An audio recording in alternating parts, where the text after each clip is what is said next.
as camadas superpostas de silêncio para anunciar a tua aproximação. Por que não me vês hoje, ou alguém que não conheço?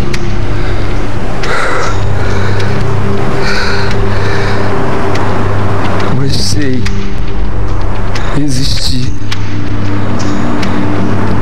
porque existo e fui dele extraída.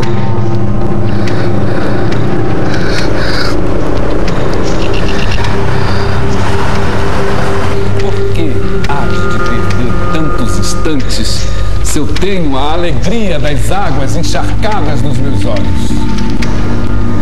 Se eu tenho gestos lentos de folhas que se esquivam, gestos que não sofrem o cansaço,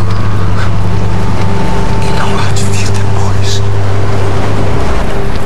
E, no entanto, ficaste muito longe